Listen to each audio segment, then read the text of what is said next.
Now, readers of the Bible, and I include the readers of the Bible in the Jewish tradition, in the Christian traditions, in secular humanist traditions that read the Bible, understood these references to Baal, the reference that we had in the story in Numbers, the reference in Gideon, the reference here. They understood these references to be linked to the idea of the Baal as the master, the owner. And they understood that this was a local deity. Whatever the place was, they would say, there's a Baal of this place. That was the general understanding. What we now understand from the ancient Near Eastern mythological texts is that Baal was actually the name of a deity. Baal was a great god as they understood it. The god might have local manifestations, but the understanding was that he was a great grand figure. He was the god of fertility and of storms. I mentioned that his shrines were on high places. When we moved to the north of the land of Israel into Lebanon and Syria, where there are mountains, there were shrines on the mountains to Baal. And the story of Elijah and the priests of the Baal is set on a mountain in northern Israel, the mountain of Carmel. There, the priests offer a sacrifice, but their gods don't answer them. Elijah also offers a sacrifice, but his God does answer him. When the priests are disgraced and Elijah is proved right, Elijah is proved correct, Elijah and the Israelites kill the priests.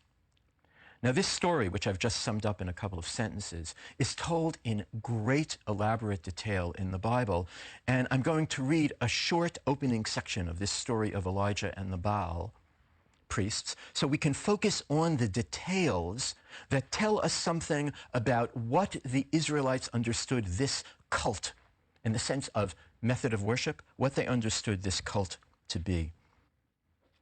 So Ahab sent to all the Israelites and assembled the prophets at Mount Carmel. Elijah then came near to all the people and said, "How long will you go limping with two different opinions? If the Lord is God, follow him, but if Baal, then follow him." A central idea in the Bible. There cannot be more than one God. Not like the systems of the Mesopotamians, of the Egyptians, and of the Canaanites themselves, where you can have multiple gods, and you can have local gods, and you can have competing gods, and as we'll see in other texts in the coming lectures, you can have warring gods. No. You have to make up your mind. There are no two opinions. There is only one opinion. If the Lord is God, follow him. If Baal, then follow him. The people did not answer him a word. Silence. Then Elijah said to the people, "I, even I only, am left a prophet of the Lord, but Baal's prophets number 450. Let 2 bulls be given to us. Let them choose 1 bull for themselves, cut it in pieces, and lay it on the wood, but put no fire to it. I will prepare the other bull and lay it on the wood, but put no fire to it. Then you call on the name of your God, and I will call on the name of the Lord. The God who answers by fire is indeed God." Well, this is an experiment of a sort. It says, let us prove who the real God is. Elijah is saying to the Israelites, I am not asking you to decide as a matter of faith. I'm asking you to watch what happens. I'm going to give you evidence. These priests of the cult I call false are going to prepare a sacrifice. I am going to prepare a sacrifice. Let's see which sacrifice God chooses, and how will that be done? By sending a fire. Well, now comes the biblical mockery of the priests of Baal. Elijah said to the prophets of Baal, "Choose for yourselves 1 bull and prepare it first, for there are many. Then call on the name of your God, but put no fire to it. So they took the bull that was given them, prepared it, and called on the name of Baal from morning until noon, crying, "O Baal, answer us." But there was no voice and no answer. They limped about the altar that they had made. At noon, Elijah mocked them, saying, "Cry aloud, surely he is a god. Either he is meditating, or he has wandered away, or he is on a journey, or perhaps he is asleep and must be awakened." Then they cried aloud, and as was their custom, they cut themselves with swords and lances until the blood gushed out over them. As midday passed, they raved on until the time of the offering of the oblation, but there was no voice, no answer, and no response. So what is the picture we get here? These priests preparing their sacrifice are frustrated, and they're being mocked by the prophet of God. Where is your God? He must be asleep. He must be meditating. Maybe he took a trip somewhere.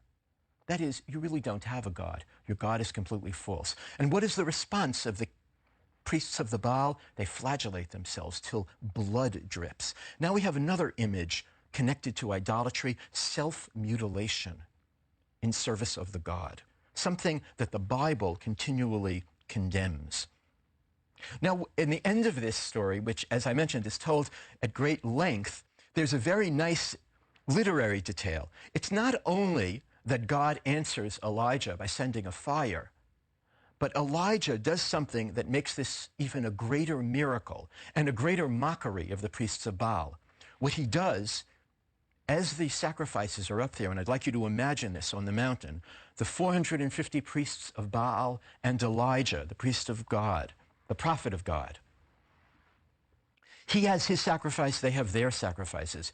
He calls for the Israelites to bring troughs of water, and he pours the water over the wood and the base of the sacrifice. So now it's a completely wet sacrifice. And then there's a fire which consumes it all. So it's a true miracle. And the priests of Baal are disgraced and then killed. So thus far we've seen that idolatry, which is what the Israelite authors understood Canaanite religion to be, has features which can be mocked. Well, the essential idea of believing in a false god is an object of mockery. But the cult itself should be mocked because it involves mutilation, it involves sacrifice which is not answered, and the priesthood of that cult deserves death. All of these 450 people are killed. This is not a tolerance idea. I need to emphasize that. There are many things to be emulated in the Bible, but I do not think that this is one that contemporary liberals and civil libertarians would want to emulate, or conservatives. Now, another thing about the worship that the Bible condemns, something that we've alluded to before, is this mixture of sexual license and idolatry. And this is highlighted in another text which condemns idolatry, one of many. And in it we read of what historians of religion call sacred prostitution, which is associated with Baal worship. This is part of the fertility cult of the Canaanites. That is, by enacting sexual acts in a sacred place, by performing an act related to fertility, you bring fertility to the country. This is a common ancient Near Eastern idea, and one that the Bible continually wants to distance itself from. Now, in the 7th century BC, there's a reform in Judah under King Josiah, and this is written about in the 2nd book of Kings. The picture we get of the time of Josiah is that paganism is rife in Israel. And what causes the reform is that Josiah and his priests find a document in the temple, a book of the law, which reminds them of their obligation to root out idolatry and to focus on the one true God. And in 2 Kings, we read that Josiah directed that all the elders of Judah and Jerusalem be gathered to him, and he read in their hearing all the words of the book of the covenant that had been found in the house of the Lord. And after he read them from that covenant, he told his officials to go out and to get the cult objects of the Baal, to bring out of the temple of the Lord all the vessels made for Baal, for Asherah. Here we have the Asherah that I mentioned before, and for the host of heaven. And what did he do with these objects? He burned them outside Jerusalem in the fields of the Kidron and carried their ashes to Bethel. And he deposed the idolatrous priests. And what were these priests doing? They were making offerings to Baal, to the sun, the moon, the constellations, and all the hosts of heaven. He brought out the image of Asherah from the house of the Lord. He broke down the houses of the male temple prostitutes that were in the house of the Lord, where the women did weaving for Asherah. Well, this is not something that you think of as being in the temple of the Lord. The male sacred prostitutes, what was this? It seems to be part of this Canaanite fertility cult, which mixed the sexual and the religious. And the counter move in the Bible is to separate the sexual and the religious. So again, we have this enigmatic reference to the Asherah. The most startling passage in this reformation of King Josiah is yet to come, and I will close our reading of that passage with this. He defiled Tophet, which is in the valley of Ben Hinnom, so that no one would make a son or daughter pass through fire as an offering to Moloch. A reference to the Canaanite and other Near Eastern peoples' custom of offering up their children to the gods, sacrificing their children. To the fire, well, we're not quite sure. Were they burnt? Were they passed over a fire in some ritual act? The text isn't clear, but the text is clear that you're not supposed to do this.